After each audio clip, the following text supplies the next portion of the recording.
Hey everybody, and welcome to our Footprint Data Drive number 16. Today we're talking about BNB Chain and the rise of gaming.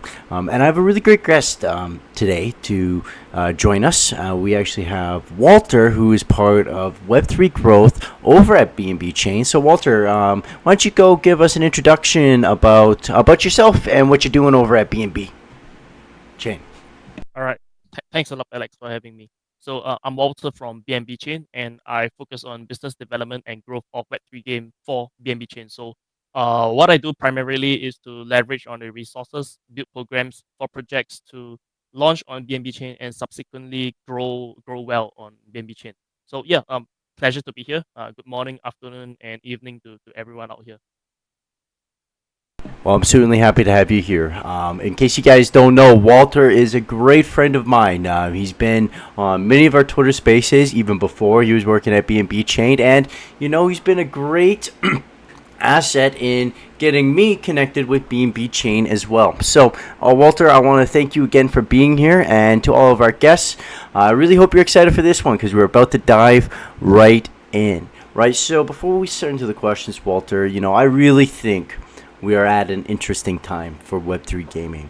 I believe we are finally at the precipice of great games being released after years of development.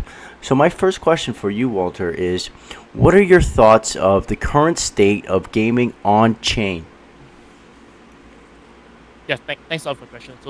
Before that, I would like to say it's a pleasure to speak here with Green Ethics as well. BNB Chain being one of the largest chain, I think it is great to have a project like Footprint Analytics to provide details and in-depth, provide data to make decisions and grow BNB Chain's ecosystem as a whole.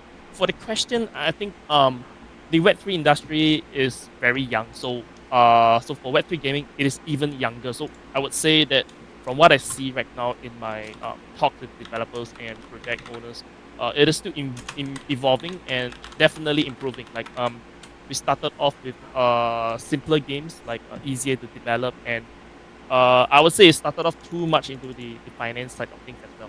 But right now, from the developments that we can see, gamers are developers themselves, right? So Mm-hmm. they are starting to understand how to create a good game for gamers. For example, you no longer really need to attach a wallet to the while playing the game and stuff. Most of them can create social logins, right? Like Right. using your Google account. Yeah, and straight away you have a wallet at the back end to store whatever NFTs and tokens you have involved in the game. And I think a more I think one very observable change is that I think many people can see from trailers and stuff that the graphics are getting better and better. So this Right. applies both to Web2 and Web3 game, right? Unreal Engine 5 and stuff. It's amazing for gamers like myself to see. Like graphics is definitely like a very important part of gaming right now. Mm-hmm. I know there are other games that they don't focus on gaming, but overall graphics is important.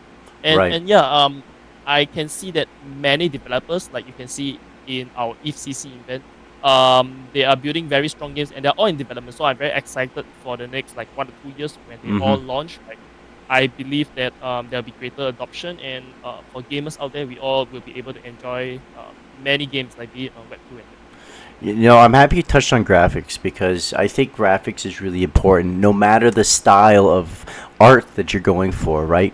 When you're making a game, it has to look good. And I know you mentioned Unreal Engine 5, but the same logic also applies to pixel games as well, right? No one wants to look at a pixel game that isn't Yeah, very pretty, right? So I'm happy you brought up the graphics, and I'm really excited to see what Unreal Engine 5 can bring, not just to Web3 gaming, but also the Web 2. So going into also, Walter, one of the main reasons for inviting you regarding this topic is really due to the excessive BNB chain in the GameFi industry, especially according to our data, right? Daily active users are the second highest right now, second to Wax, and volume is actually doing really great. You're having some really nice spikes. So you had $2 million worth of volume, US dollars worth of volume on the 16th, and $11 million on the 7th.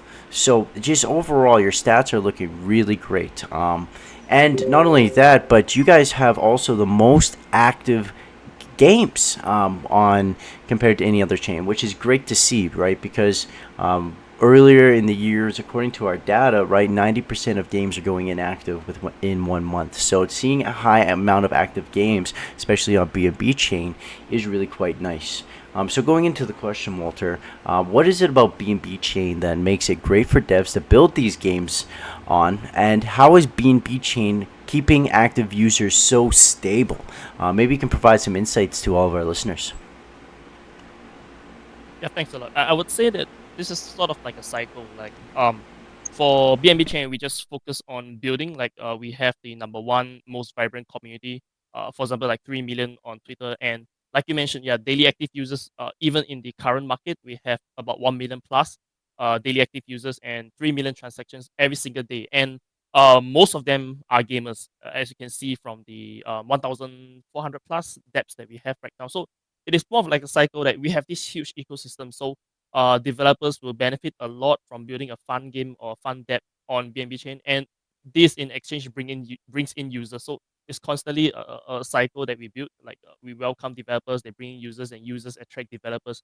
This goes on and on. And I would say that for BNB chain, a few things, a few key things that I think we did right is that we do engage developers and gamers a lot. Like we understand game developers are gamers, right? Right. So we engage the gaming market quite a lot. Like for example, we are even involved with Web3 esports Wow. with the gaming gladiators. Yeah, the gaming gladiators are the number one professional Dota 2 team in the world right now, and we have our chain logo on their jersey. That is because we partner with them to sort of grow their Web3 depth, and they help to like bring the word around that BNB chain is involved in gaming, right?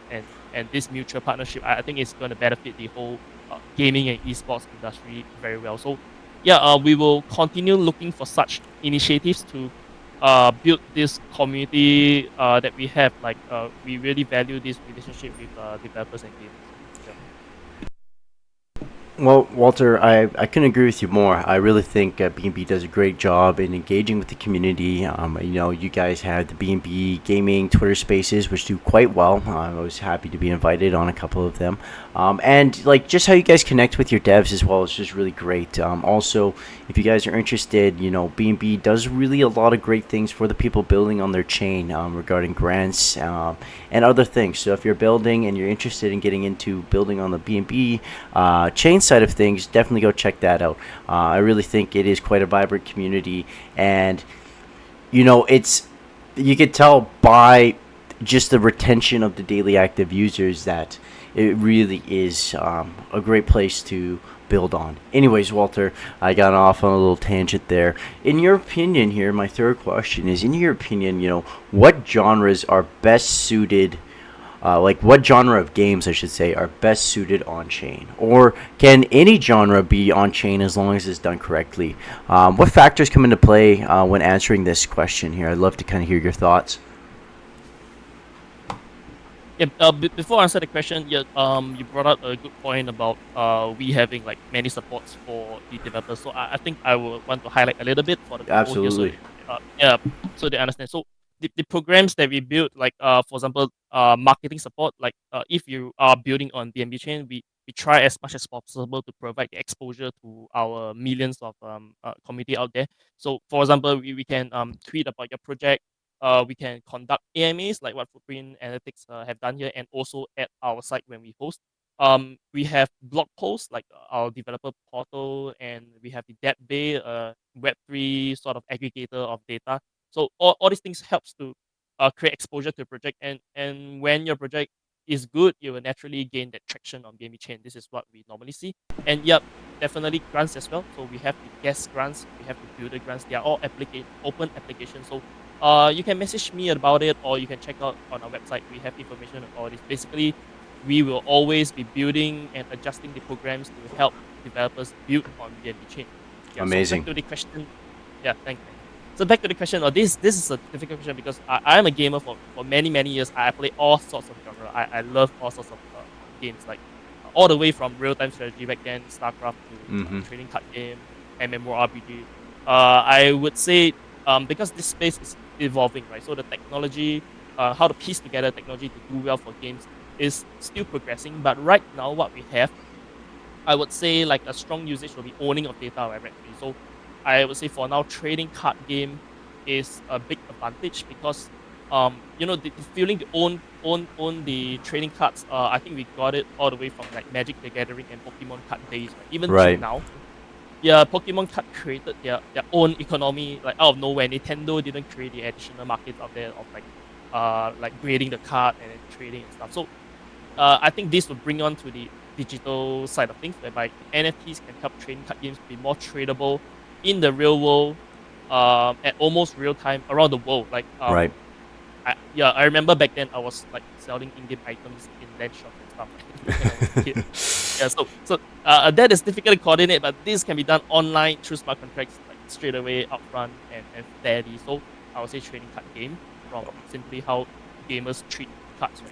The Well, next one Walter, would be sorry to interrupt, yep. but I couldn't agree with you more. I really think trading card games have the distinct advantage just due to the nature of NFTs and what NFTs are kind of representing right now in terms of the tech. I really think trading card games have the best use cases for adopting NFTs and tokens, as well as like crafting systems revolving around the trading cards as well. So I think it's really a vibrant time and a great time for trading card games to get in. Sorry, a little tangent, but yes, go ahead on your second point.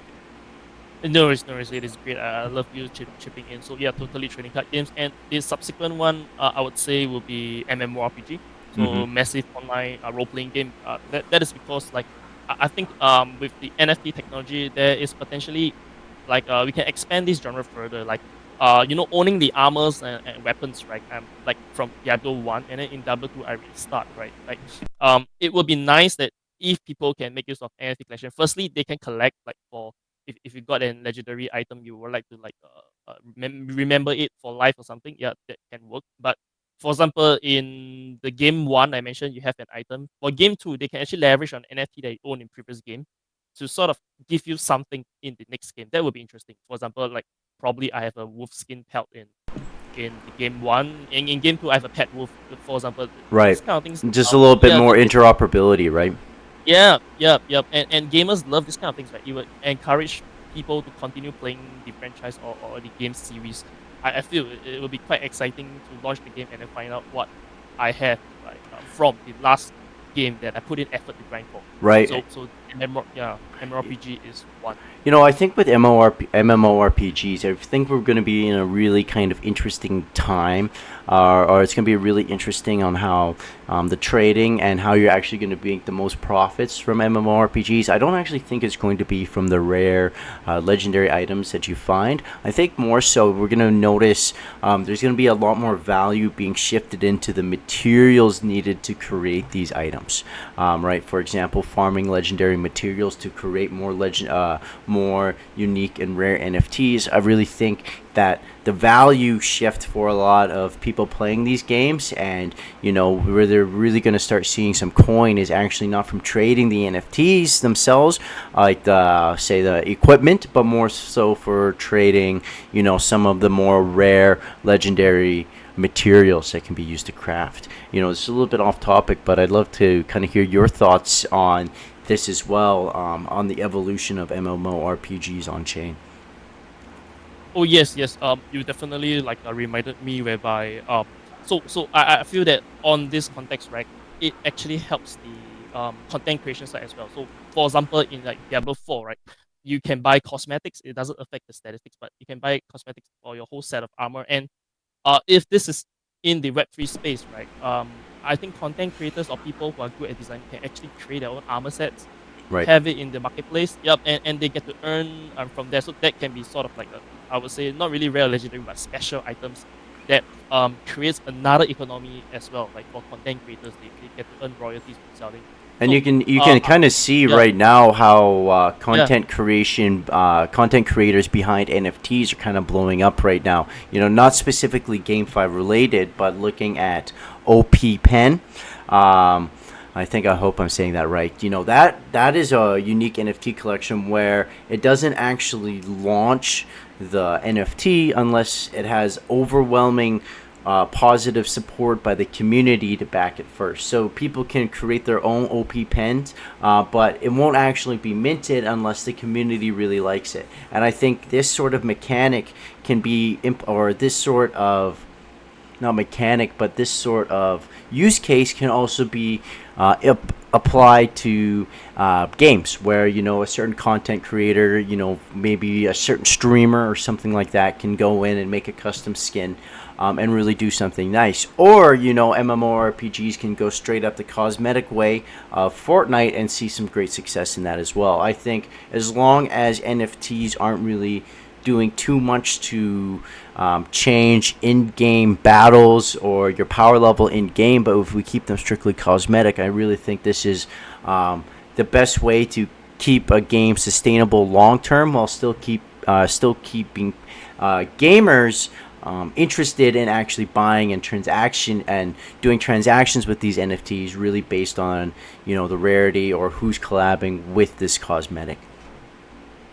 Yeah, yeah, totally agree. So on this point, right, so it expands to other genres, like having creation of cosmetic skins. It applies to first person shooters, third person shooters, simulation games. So like Call of Duty, right?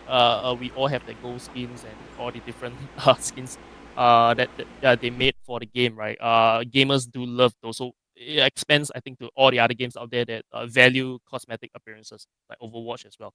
So yeah, I think but to add on, I do think that these are just ideas we have with the current progress of blockchain technology. Mm-hmm. Who knows, right? Yeah, it will progress and evolve further the technology itself, and then perhaps even new genre can arise, like what we briefly mentioned, like cross game NFTs that cross games. Mm-hmm. But yeah, but in another concept whereby I've always thought of, like, for example, an RPG game, if you have like a pet monster like fighting for you, right? That Mm-hmm. pet itself, it could be an NFT in another game that's sort of like pet raising kind of game, like Tamagotchi kind of game. Right. So yeah, this kind of genres can arise. I don't know what it can be called now, maybe cross game genre, but yeah, excited to see what can be developed in the future. Well, and I think that another important aspect that goes along with crossplay is just being able, Walter, it's kind of funny. I call this flexonomics, right? Where if I have a rare Nice, nice. NFT in one game, I want to be able to flex that NFT or the skin or whatever it is, right? However relates to another game that my friends are playing on, right? It's the social aspect of things, right? But being able to flex what I own, especially if it's rare and worth some money, people want to shy away and say, "Hey, look, I don't do that sort of stuff." But deep down, we all know that it feels good kind of flexing off your assets, right? Your things that you own, right? Why else would you go and buy a Porsche? Right? I get it. There's Yeah, performance and exactly. stuff like that, but there's also that little flexonomics aspect of it. And I think flexonomics and cross compatibility amongst other games or protocols is really going to be another catalyst to more mass adoption, right? And it's all due to that social effect. Now, Walter, you mentioned the new technology and how you're excited to see new technology for gaming as applies in the future, right? And how we can even create new genres. Well, BNB Chain recently announced a plan for OPBNB, right, which is an optimistic L2 to help scale the network. So, what does this mean for the games on the BNB chain, and can we see your already low gas fees get even lower, right? So, that means if it costs me gas to craft, I don't even have to worry about it. So, maybe you can expand a little bit further for everybody listening about OPBNB. Yeah, sure thing, sure thing. So for under the BNB chain ecosystem, so as mentioned, what we believe is that we will just continue building and building the infrastructure. So we create a very extensive infrastructure for developers to build.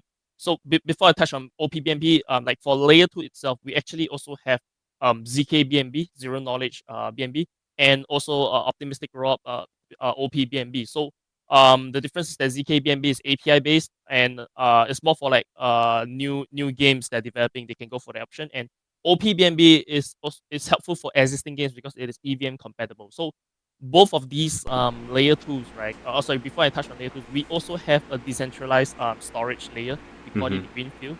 So you guys can explore on that as well. So for layer twos, like you mentioned, yeah, the exciting thing will be the gas fees going even lower.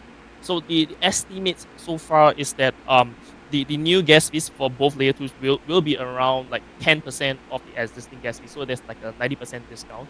Wow. And definitely, yep, it's faster and everything. So I would say because like it's catching up to the progress of Web3 actually. Like many other chains are building similar layer twos or have already built and deployed layer two. So I think it's only right that BNB chain, because we are the largest BVN compatible chain. So definitely we will have to deploy all these out for the developers to build and continue to grow on BNB chain.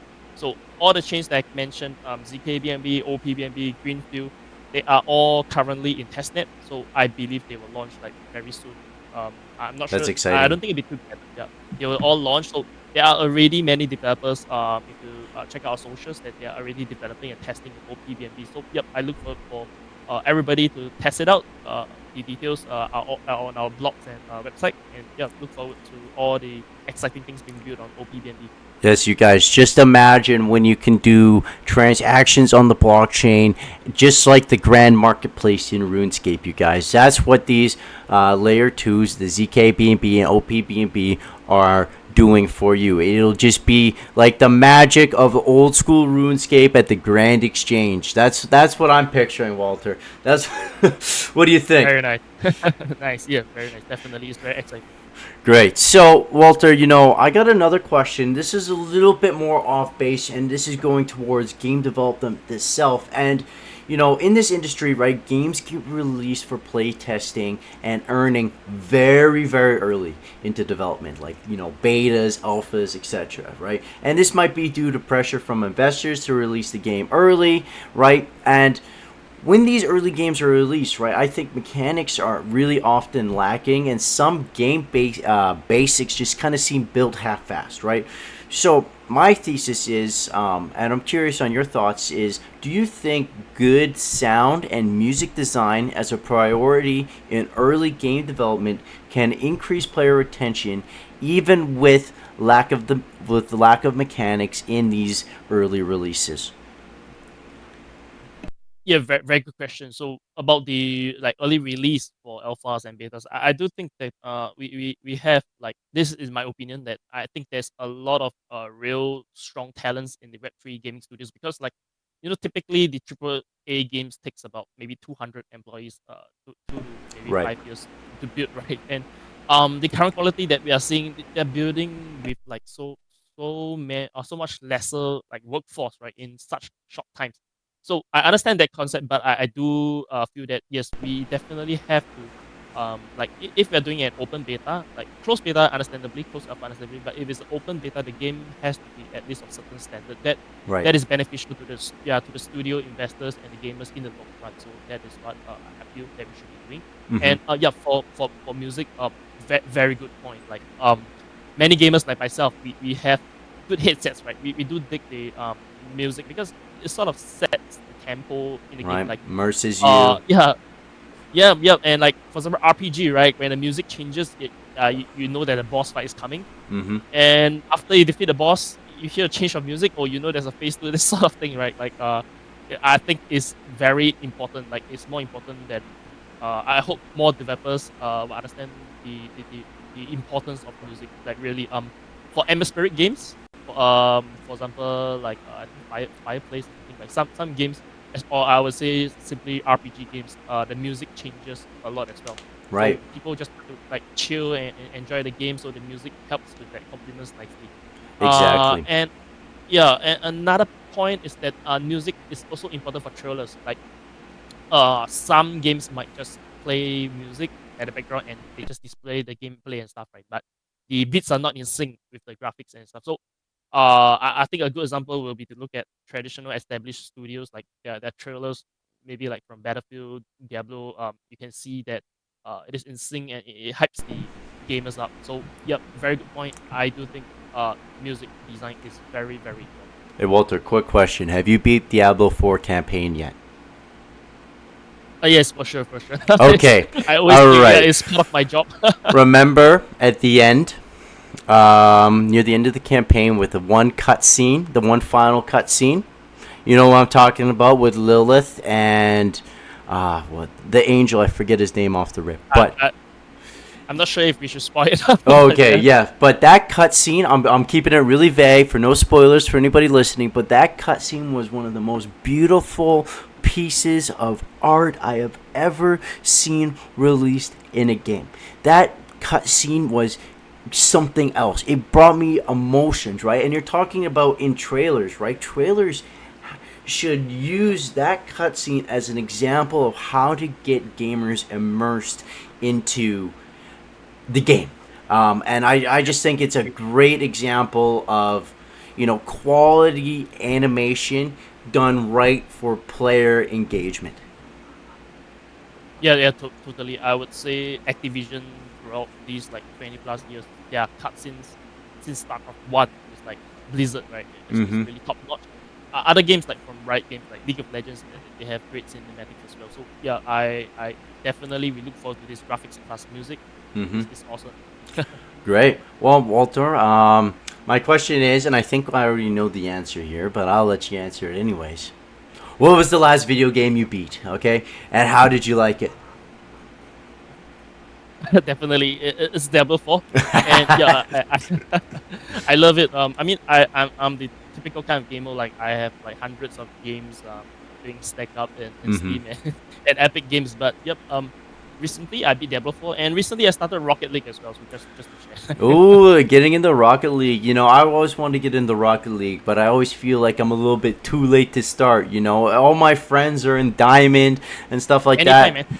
Yeah, and I'm gonna be straight in Wood 5 if I start It's out. a very casual game. I would say it's very casual. Like you Mm-hmm. just chill and have fun. And Right. yeah, I think it's also because with the relationship with gaming gladiators, right? They have a team in like Rocket League and Dota 2. I'm starting Dota 2 again as well. So I yeah, love it. fun I fun love time. it. So another question about Diablo 4. I know we talked about it a little bit, but what class are you? Okay, actually, let me guess.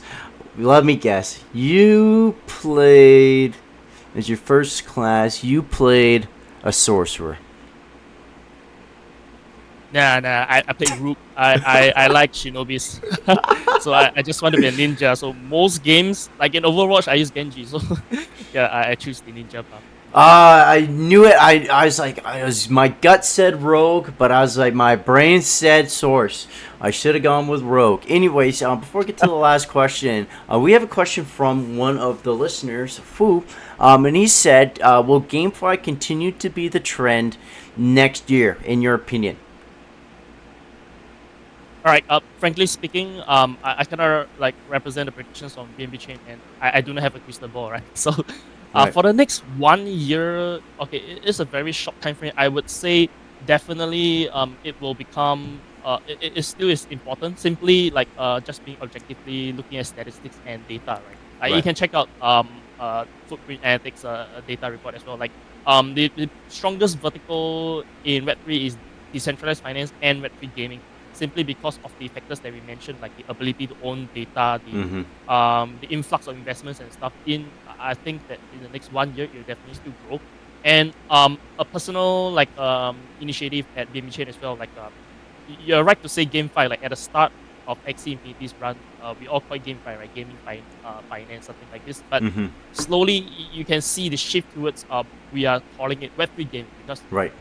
we are not focused on the finance anymore. Like we're not going to stake the NFTs to get tokens or stuff. Like it's just a fun game. You own the asset in the game, you trade it, you create content using Web3 technology. So yeah, Web3 gaming, and I hope in the next like 5 or 10 years, it will just be gaming, right? Like uh, we don't label it anymore. Gaming is gaming. Like with the 3 billion gamers out there, we are all the same. Like be what kind of game you're playing right now, labeling Web2, Web3.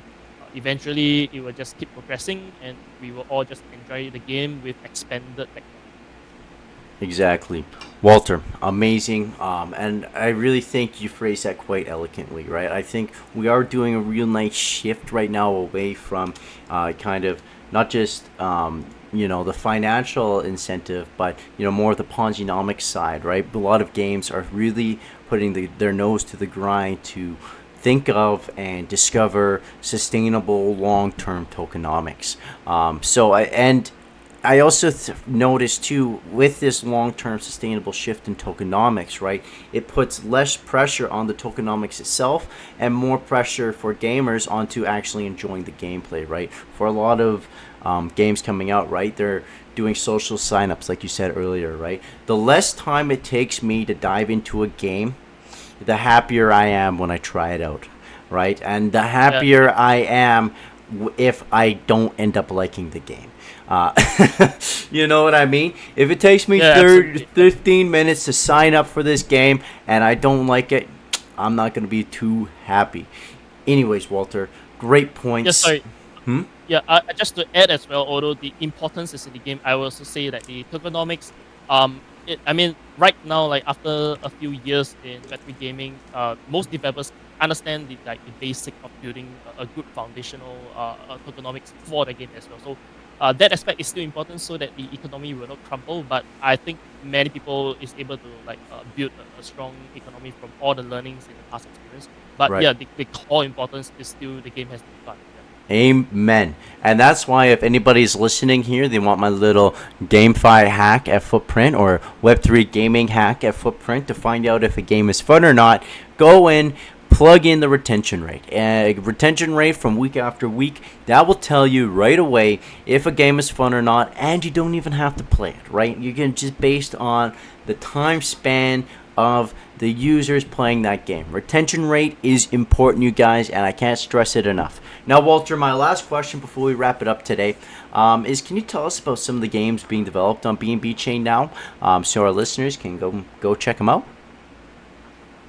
Yeah, for sure. So right now in Paris, there is the ECC, right? So, BNB Chain actually has an innovation night site event over there, and looking at our socials, we shared that and I think for the past 1 week, I've been doing AMAs for all the games out there, being promoted at ECC. So some of them to highlight that I've been in is that check out Oxia Origin, Legends of Elysium (LE), Mm-hmm. Ultimate Champions Fantasy Football League, and this is a studio, GFAL. They have a few games on Steam as well, like Elemental Raiders.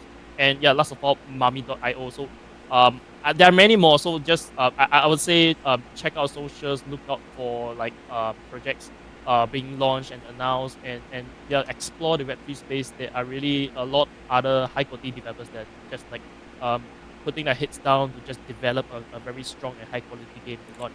I love that. And I will also say, yeah, I will also say to highlight that not just games, gaming infrastructure is important as well. So gaming social platforms or platforms that facilitate the infrastructure, like launching a game. For example, I keep mentioning Gaming Gladiators because they are partners. That they have a Web3 game launcher, which is gaming GAIMIN.GG. So Mm-hmm. it launches Web3 games. It allows you to watch professional gamers and play and earn from there, that kind of thing. So I think it helps the ecosystem of gaming, helps the players, helps the gaming community to build up.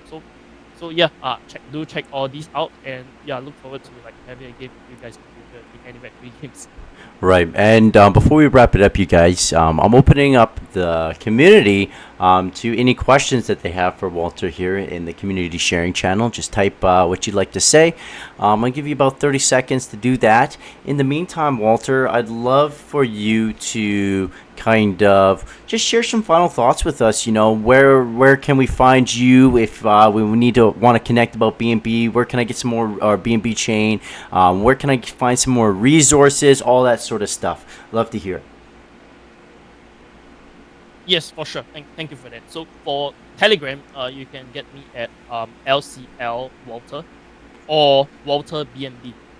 Alternatively, I think on LinkedIn, you can search out maybe Walter Lee BNB Chain, and feel free to connect. Like I'm always happy to connect with because we're all about the community, right? Right. Be it you're just a gamer, you're exploring, or developer, or from an established game trying to like step into the BNB chains development and stuff. Yeah, feel free to just pick me up, have a chat. I'll be happy to build with you.